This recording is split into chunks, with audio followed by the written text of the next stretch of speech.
Happy New Year, ladies and gentlemen. Pete Souza, alongside the sharpshooter, the playmaker, King McClure. We are here for Inside the 12, and King is going to tell us what his New Year's resolution is. What do you got? You know, I'm not a big believer in New Year's resolutions because I feel like when you set them, you typically forget about them or you just throw them away in the second or third week of January. So I'm not a big New Year's resolution guy, Pete. However, I do want to lose 20 pounds, 30 pounds, 30 pounds. But it's not my New Year's resolution. Yeah. It's just a goal of life. I agree, because you set those goals and then you don't get to them, and then it breaks your self-esteem. Yes. Esteem building stuff, looking at the standings for the Big 12 as we get ready for this season. Check it out. Arizona, not just tops in the Big 12, tops in the country. We'll get to them, but when you look at this so far, King, in the non-con, what jumps out at you?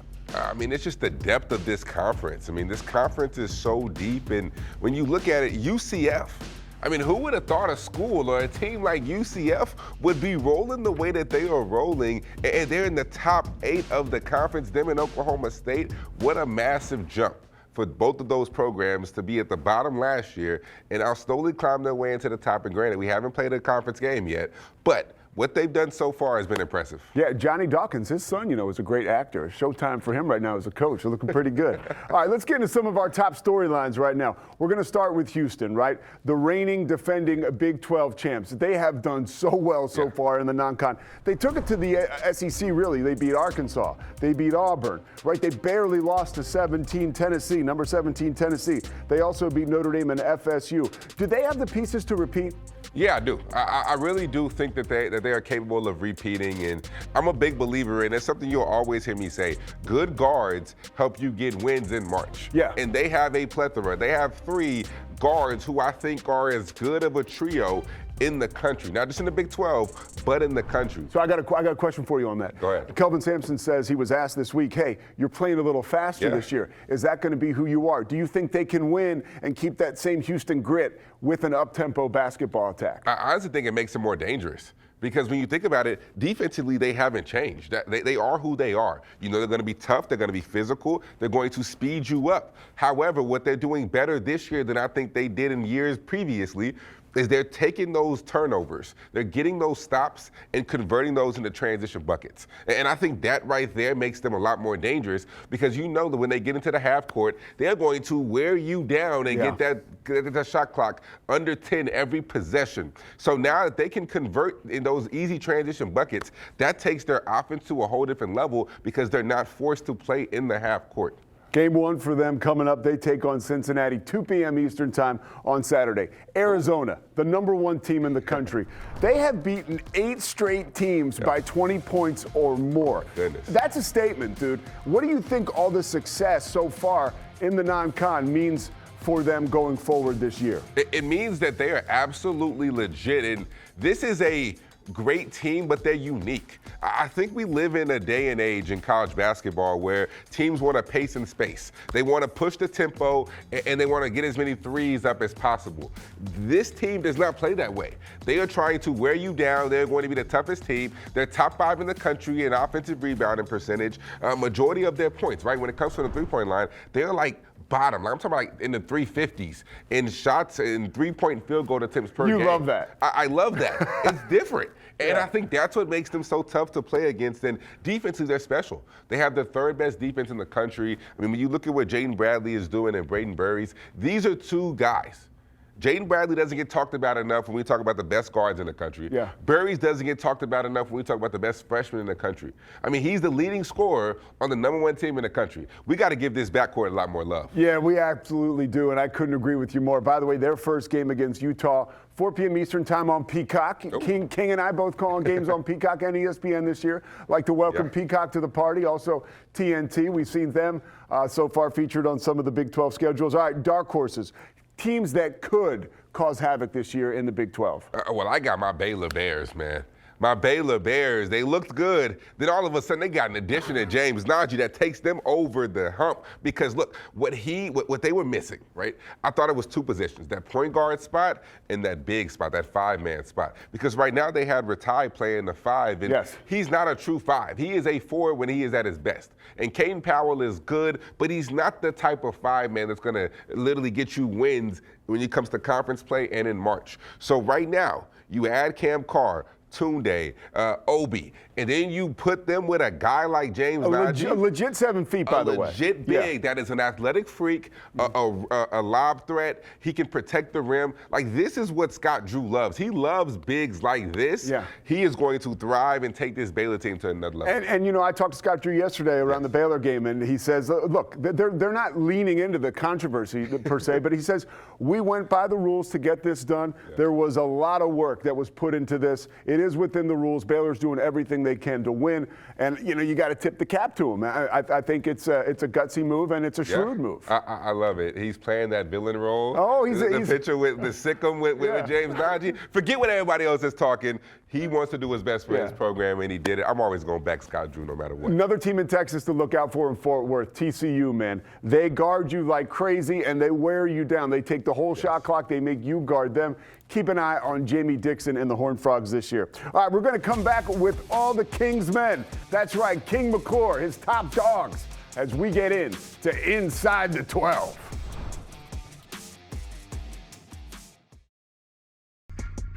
It is time for today's game-breaking plays, brought to you by Hell of a Good Dips. Game on, dip in with Hell of a Good. Inside the 12 rolls on with this buzzer beater. Tied with Kansas. Ooh. Look at this, 0.5 seconds remaining. Mackenzie Air, corner three at the buzzer. 79-76. Hilton Magic, it's still alive. Let's take it to Waco, because you get good stops. You get out in transition, you can throw it down like that. Isaac Williams, I wasn't familiar with your bounce. Taking off like that. Looking like Spud Webb in the 86 dunk contest. How about this? Jace Posey. This guy's like a triple leaper, right? I think he's won maybe a silver or a gold in the college NCAA track and field championships. He just won a gold medal there with that jam. Now to Tucson, Delorso, I thought you were a shooter. I didn't know you could jump like this. This right here is impressive. Get out the way. He is more than just a shooter. Crocodile Delorso from Australia, baby. You like that? Hell of a good game-breaking plays bring us right into all the Kings men. Hey, I mean, and this is a great time to do it because the Big 12, they got so many prolific guys this year. We had to put together a special squad, and we got King McClure here. All the Kings men. Who you leading off with? Let's start with our forwards, right? Because number one on the list, we're going to do forwards, guards, and X Factor. We can't leave out this man. We can't have a list without the best freshman in the country. I said it. AJ DeBanster, your future number one pick, people.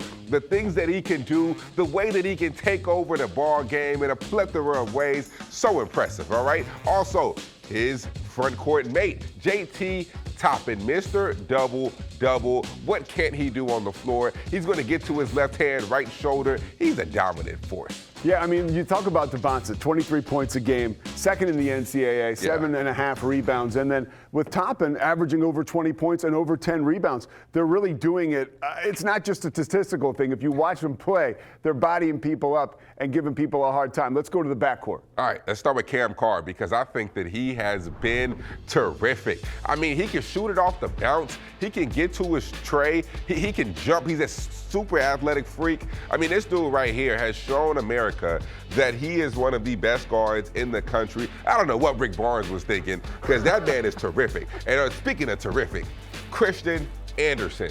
Man, the way that he took over that game against Duke was something special. In the Garden, I don't know how many more impressive performances I've seen this season than that one right there. He just has that confidence that you typically don't see guards have, especially in their second year. You know, when he went overseas to go play for the German team and he learned from guys like Dennis Schroeder, Franz Wagner, I think that did so much for his game. And he's showing America that he is a pro. He has worked his way into draft potential. Well, and the development, right, under Grant McCaslin. You and I had a Texas Tech game last year, and Grant kind of told us, he's like, this could be the best player on our team right now. Yes. When we're talking about JT Toppin being on the team, right? I mean, that's a great team, but Christian Anderson really is next level, dude. He's good, but he's taking a step forward when it comes to playmaking.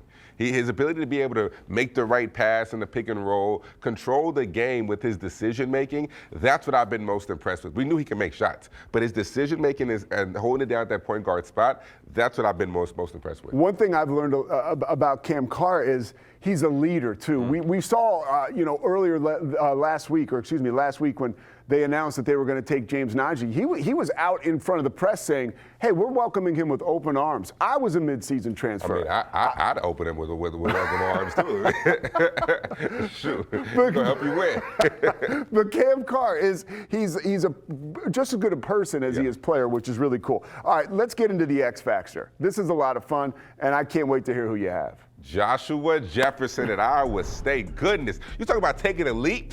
This man right here, this young man has been absolutely terrific. I mean, he's literally a Swiss Army knife. There's nothing on the floor that he can't do. You want a three, he can spot up. You want to get buckets, he can do that too in the low post. You want him to set screens for you, he can do that. You want him to guard your best post player, guard or wing player, he can do that also. This man is so versatile, and he really takes this Iowa State team to different heights. And that's why I legitimately think Iowa State can win a national championship this year. Yeah, and I think with Jefferson, too, the way that his game is rounded out, he's averaging 5 assists a game, you know? He can do it all. What do you make of that addition to his arsenal? I think that we saw glimpses of it last year. Last year, he'd have games where he'd have 5+ assists, 5+ rebounds, 15+ points, but it wasn't consistent. And whatever the reason that was, whatever that was, it wasn't consistent. This year, he has taken the initiative. He has taken that jump, that leadership role to where every single game you know what to expect. Yeah. This young man, we talk about Christian Anderson being a potential draft pick. This young man is working himself in as well. Yeah, I'm looking forward to seeing more Joshua Jefferson. I think he is one of the best big man passers, and maybe just passers overall in the country. One dark horse that I have, Honor Huff, dude. Look out for this guy. Averaging about 18 points a game. And the three-point shooting has continued at West Virginia. He's shooting over 40%. And if the Mountaineers are going to continue to play well and to really make a run at making some noise in the Big 12, this dude, he's like, I get Steph Curry vibes. And he's so much fun to watch, such a cool kid. He didn't know the song Country Roads before he got to West Virginia. Not many do. Oh, yeah. Well, he knows it now, baby. He knows it now. And after a lot of wins, he'll be singing it, too, hopefully for the Mountaineers. All right, stay with us. When we come back, we've got more Inside the 12. We're talking with Rachel Galligan about some of the best Big 12 women's basketball so far this season and some standout matchups coming up for us.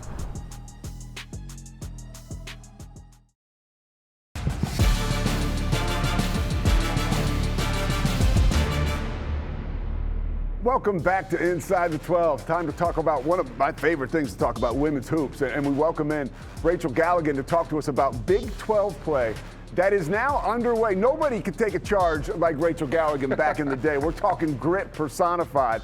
And you'll see her all season long on ESPN and ESPN Plus calling Big 12 hoops.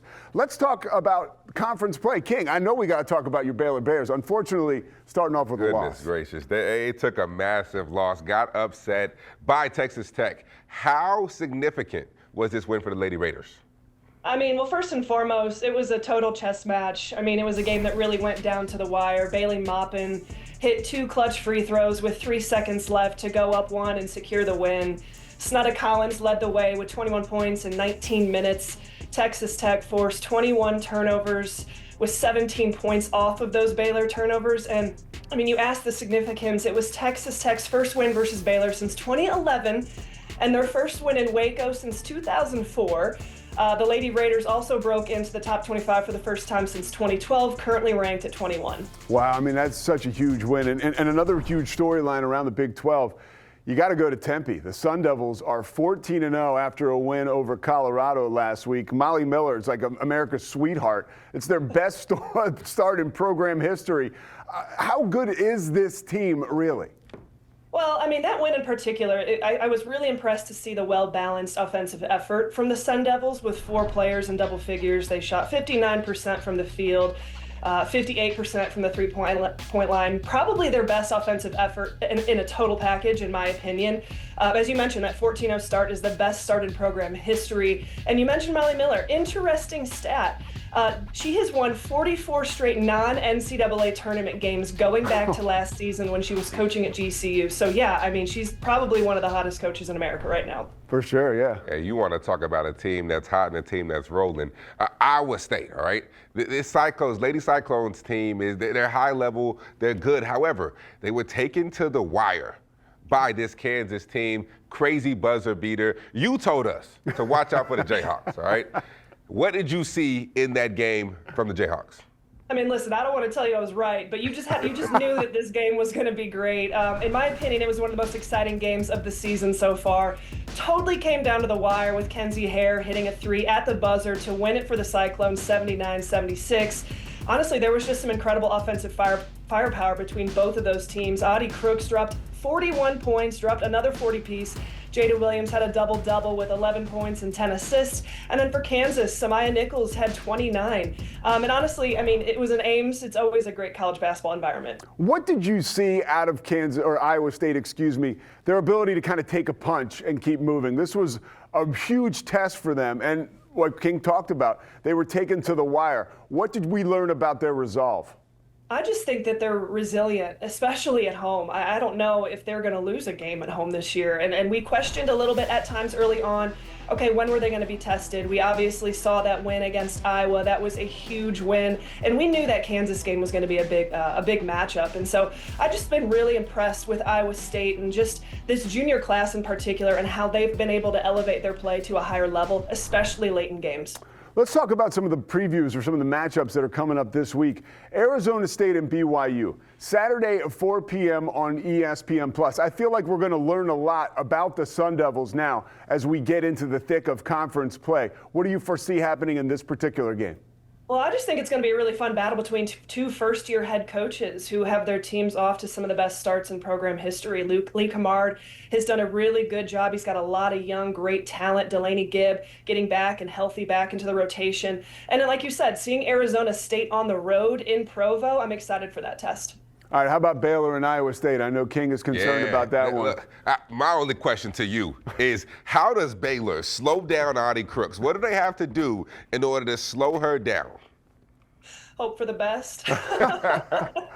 I think it really comes down to, first and foremost for Baylor, the health of Talia Scott, making sure she's back. She went down with that ankle injury a couple of games ago. She did play in that Texas Tech game, but only just a couple of minutes. So a lot of Baylor's offense is going to run to and through Talia Scott. What is her status after this holiday season? But obviously, this matchup speaks for itself as a top 25 matchup, star power, a tough environment, and it's a national TV game. Hey, I got 3 letters for you. DLP.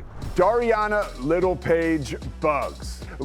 She's going to have to pick her spots, right? But she can elevate, and she can certainly run some interference down there. She's a leaper, and she's a great shot blocker with her timing. Well, she's a walking double-double, and if they can get her clicking on all cylinders, attacking the offensive glass, coming up with second-chance opportunities, if you can get Bella Fauntleroy knocking down shots and being aggressive offensively, this can be a really good game and a big opportunity for Baylor. They need this win. All right, don't take any charges this week. We're going to need to talk to you next week, all right? We got to keep you healthy, okay?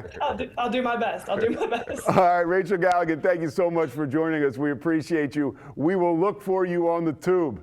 Make sure you guys stay with us when we come back. We are breaking down the big-time men's games. Conference play underway. The bullets are flying. We look and we tell you what's going on around the 12. Inside the 12 is brought to you by Hell of a Good Dip. Game on, dip in with Hell of a Good. I mean, it's too easy. We got a hell of a good matchups coming up this weekend, right? And this week in general. We talked earlier about Houston and Cincinnati, and also big game Arizona at Utah. This Houston-Cincinnati game, 2 p.m. on Fox. That game on Saturday, and then Arizona and Utah, 4 p.m. on Peacock. Let's get into some of these other matchups. A big one. What is Iowa State going to look like in conference play? West Virginia going to Ames, Iowa. That game, 9 p.m. Eastern time on ESPN2 on Friday night. Who you got? Well, I will be doing that game, so make sure you tune in. But I'm going with Iowa State. I did the West Virginia-Ohio State game earlier this year, and one thing I saw West Virginia in moments, their offense is very, very stagnant.